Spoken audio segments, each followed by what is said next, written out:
जो भी यात्राएं हो रही हो पद के लिए यात्रा है, पद यात्रा नहीं। तो होना चाहिए ना चर्चा में रहने के लिए। बेरोजगार लोग जो बैठे हुए हैं अपने अपने पदों के लिए कुछ पा लें, उसके लिए ये यात्रा है। नमस्कार, लाइव सिटीज देख रहे हैं आप। मैं हूं ताज। बिहार की राजनीति में बवाल मच गया है और सियासी पारा हाई है, क्योंकि जन स्वराज के सूत्रधार प्रशांत किशोर के तरफ से जो है उनकी पार्टी के तरफ से सुप्रीम कोर्ट में बिहार विधानसभा 2025 को चैलेंज किया गया है और मांग की गई है कि नए सिरे से चुनाव हो, इस चुनाव को खारिज कर दी जाए। तो इसके बाद जो है तरह तरह के चर्चाएं आ रही है, लेकिन इसी बीच आपको जो है पूर्व सांसद आनंद मोहन का वो बयान सुनाना चाहते हैं जिसमें उन्होंने जमकर हमला बोला है जन स्वराज के सूत्रधार प्रशांत किशोर के ऊपर और उनके आगामी पदयात्रा को लेकर भी। तो चलिए सुनते हैं क्या कुछ कह रहे हैं। प्रशांत किशोर जी ने सुप्रीम कोर्ट में केस किया है, बिहार चुनाव को गलत करार दिया है और कहा है कि 10-10 हज़ार रुपये का बांट कर सरकार बनाई गई। सर, इसके पहले ऐसा कुछ हुआ है कि नहीं? वो खुद जो निकाले थे ये वादों का पुलिंदा, तो वो क्या था? चाहे जो महागठबंधन के लोग कहे थे कि 200 यूनिट हम बिजली फ्री कर देंगे, हम 30,000 देंगे, तो जो 30,000 देने जा रहे थे 200 यूनिट बिजली फ्री कर रहे थे। और कौन कौन योजना, कौन कौन लंबी चौड़ी बातें कर रहे थे। तो कोई बोल रहे थे, कोई कर दिया, अंतर तो यही है। और इसके पहले की सरकारें चुनाव घोषणा पत्र में वादा पार्टियां किया करती थी कि नहीं? सरकारें किया करते थे जो पूर्व में जिनकी सरकारें हुआ करती थी। देश भर की मैं बात कर रहा हूँ, इसलिए ये सब वो कुछ तो होना चाहिए ना चर्चा में रहने के लिए। अच्छी बात है। पद यात्रा भी फिर से करेंगे उसे।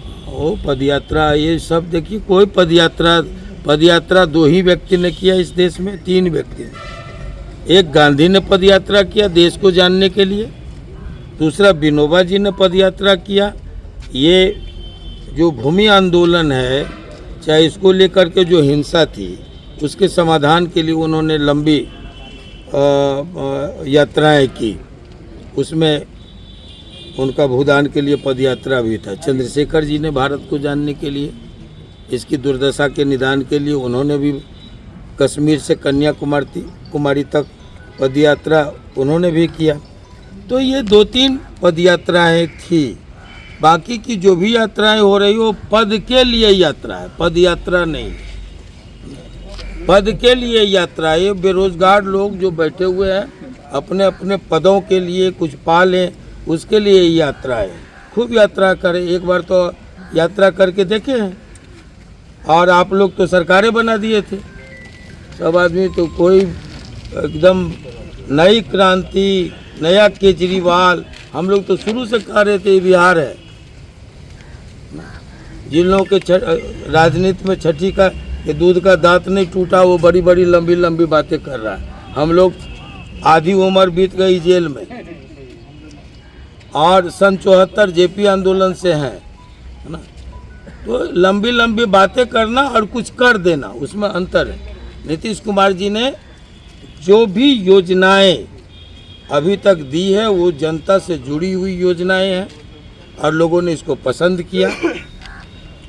और हर स्तर पर आप देखेंगे कि बिहार उनके नेतृत्व में आगे बढ़ा है, विकसित हुआ है, विकसित होने के कगार पर है, उस दिशा में त्वरित विकास हो रहे हैं। इसलिए अब ये सब चलेगा, कुछ न कुछ तो होते रहना चाहिए रमन चमन राजनीति में। अच्छी बात है, शुभकामनाएं। तो आपने सुना कि किस कदर जो है प्रशांत किशोर की पदयात्रा को उन्होंने कहा दिया कि कुछ लोग पद के लिए यात्रा कर रहे हैं। इसके अलावा जो है वादा करना कहां से गलत है? जनता के हित के लिए वादे किए जाते हैं। 10,000 जहां तक देने की सवाल थी, तो कुछ लोग 30,000 और 200 यूनिट बिजली फ्री भी देने की बात कर रहे हैं। तो जन कल्याण के लिए जो वादे किए जाते हैं उन्हें किसी भी दूसरे रूप ना दिया जाए। और प्रशांत किशोर पर उन्होंने तरह तरह की वो बातें भी कही हैं, कटाक्ष भी किया है और जमकर हमला बोला है, क्योंकि बिहार विधानसभा 2025 में प्रशांत किशोर की पार्टी जन स्वराज की जो है वो कोई भी सीट नहीं जीत पाई थी। फिलहाल के लिए इतना ही। अगर आप लाइव सिटीज़ को यूट्यूब पर देख रहे हैं, चैनल को सब्सक्राइब करें, फेसबुक पेज को लाइक करें। धन्यवाद।